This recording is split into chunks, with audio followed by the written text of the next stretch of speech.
السلام عليكم ورحمة الله وبركاته. ازيكم يا اخواتي؟ عاملين ايه؟ معاكم محمد عاطف وحلقة جديدة من برنامج خليك حريف. وصلك الفيديو انزل اضغط اللايك، ولو انت مش مشترك في القناة انزل اشترك وفعل الجرس عشان يوصلك جديدنا اول باول.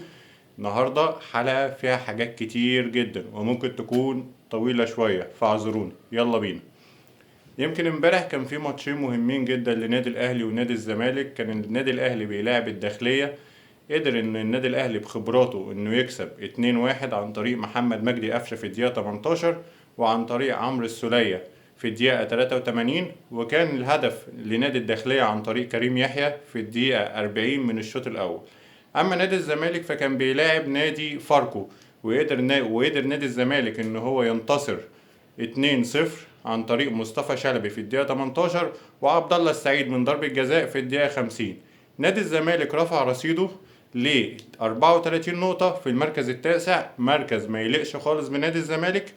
أما النادي الأهلي فبعد مكسب النهاردة من 18 ماتش قدر إن هو يجمع 42 نقطة في المركز التاني. دي الماتشات من امبارح لحد النهاردة، وفي كلام كتير جدا طالع وبيتقال عن إن الزمالك مش هيلعب ماتش يوم التلات الجاي قدام النادي الأهلي.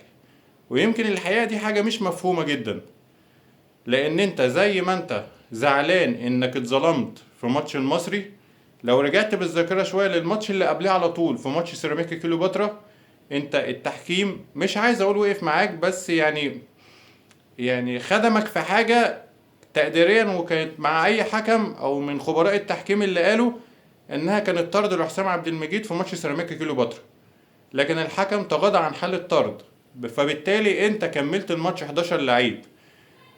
ايه اللي اصفر عن كده؟ اصفر عن كده انك كسبت 2-1. طيب هل لو كان الزمالك اتطرد منه حسام عبد المجيد في ماتش سيراميكا كيلوباترا، هل انت كنت ممكن تكسب وانت بتلعب 10 لعيبه؟ وخاصه كمان ان كانت سيراميكا كيلوباترا متقدمه بهدف. الماتش التاني انا بعترف ان الزمالك اتظلم، مش عشان قصة ان الكرة عدت الخط او ما عدتش، لا خالص.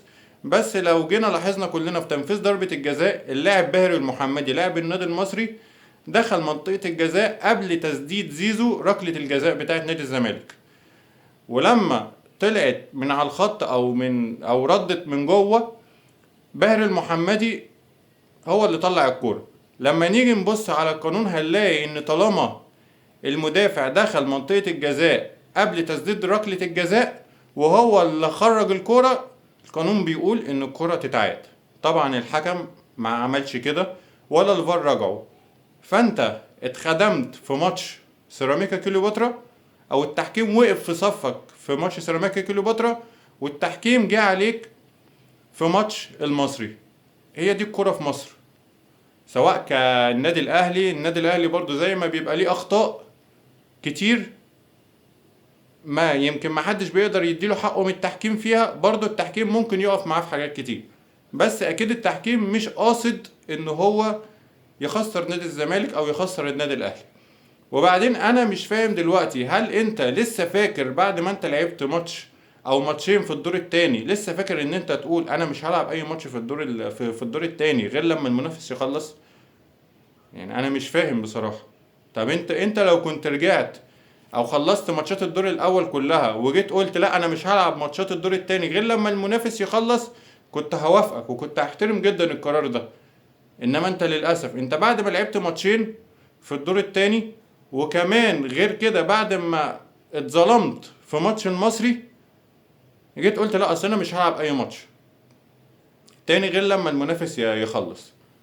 طب ازاي؟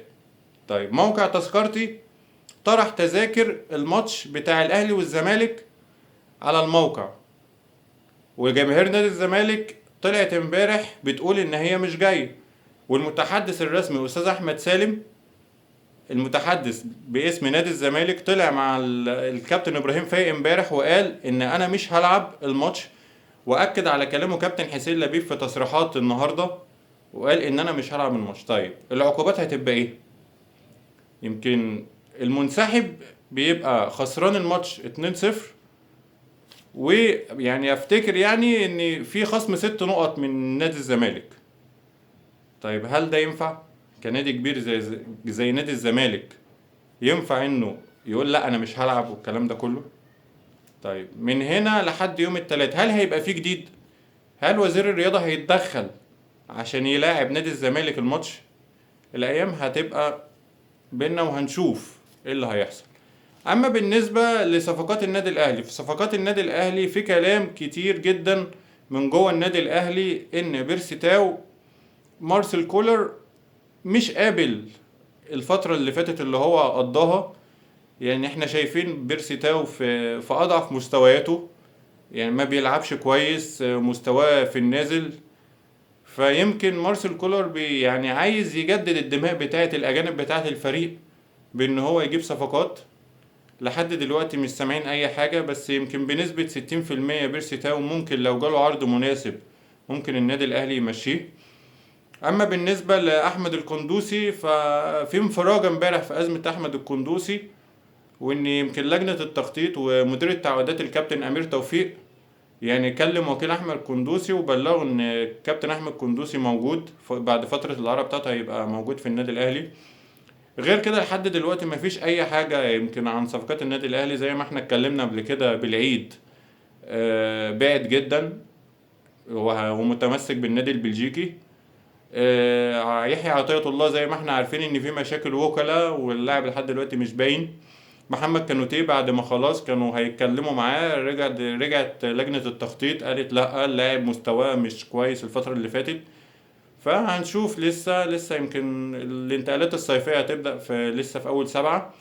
فبنتمنى نشوف يعني صفقات جديدة للنادي الأهلي تضيف في ظل الفترة اللي جاية دي، لأن الفترة اللي جاية النادي الأهلي داخل على تحديات صعبة جدا. ويمكن دي يمكن انا يعني حاولت ان انا الم الحلقه على قد ما اقدر في اليومين اللي فاتوا عشان يعني ما اطولش على حضراتكم.